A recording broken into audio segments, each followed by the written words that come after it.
Moonlight shined through the olive trees. The wind whispered in the quiet night. Jesus knelt alone, trembling, with tears on his face. Not far behind, Peter, James, and John were asleep near a rock. Jesus looked up. "Father," he whispered, "if it's possible, take this cup from me. But not my will. Yours be done." He stood and walked to his friends. "Could you not watch with me for 1 hour?" he asked gently. Suddenly, torches flickered through the trees. The sound of footsteps grew louder, soldiers, carrying swords and clubs. At the front was Judas. He stepped close to Jesus and kissed his cheek. "The one I kiss is the man." "Arrest him," Judas said. Jesus looked into his eyes. "Judas, do you betray the Son of Man with a kiss?" Chaos broke out. Peter drew a sword and struck, cutting off a soldier's ear. Jesus reached out and touched the wound. Instantly, it was healed. "Put your sword away," he said. "Am I leading a rebellion, that you come with swords and clubs? But this is your hour. The time of darkness." The soldiers seized him, and his disciples fled into the night. They brought Jesus before the high priest.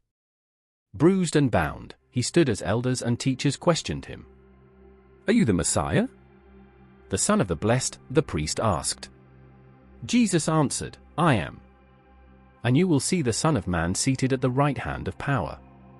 The priest tore his robe. "Blasphemy!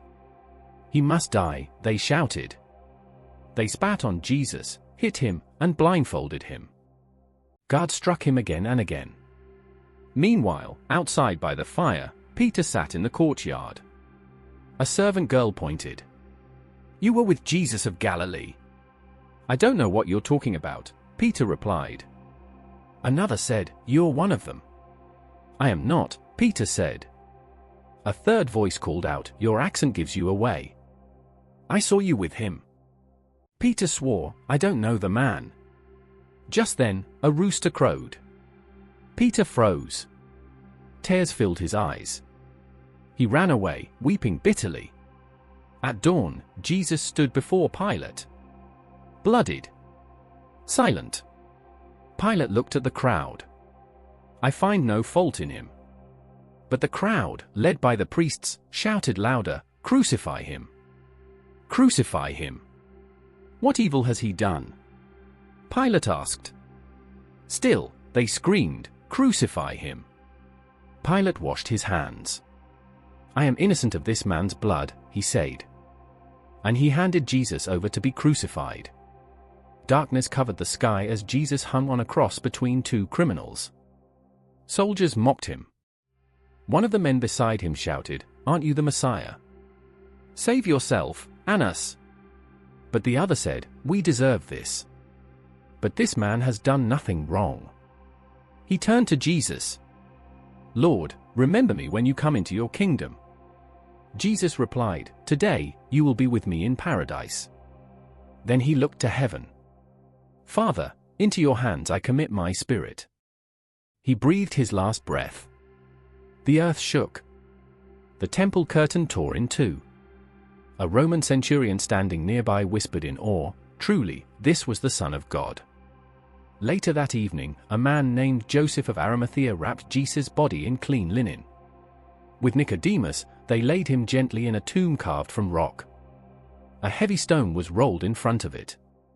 Mary Magdalene and Mary the mother of James sat quietly, watching. 3 days later, early in the morning, the women returned to the tomb with spices. As they walked, the earth trembled beneath their feet. "Who will roll the stone away?" they asked each other. But when they arrived, the stone was already rolled back. An angel sat on top of it, shining like lightning. The soldiers had fallen to the ground in fear. The angel smiled at the women. "Do not be afraid. You're looking for Jesus of Nazareth, who was crucified. He is not here. He is risen, just as he said." The women were amazed, trembling with joy. "Go, tell his disciples," the angel said. "And tell Peter." They ran, hearts pounding. That evening, the disciples were hiding behind locked doors. Suddenly, Jesus appeared among them. "Peace be with you," he said. They gasped. Some fell to their knees. "Look at my hands. My feet," Jesus said. "It is really me." Later, Jesus met with them again on a mountaintop in Galilee. The wind blew gently. He looked at them with love. "All authority in heaven and on earth has been given to me. Go, and make disciples of all nations. And remember, I am with you always." He lifted his hands. Light surrounded him. The disciples watched in awe as he rose. And the world would never be the same. He is not here. He has risen, just as he said. Matthew 28 verse 6. If this story moved you, don't forget to like, share, and subscribe for more inspiring stories from the Bible, brought to life. Leave a comment below and tell us what part of the Easter story touched you the most. And remember, He is risen. See you in the next video.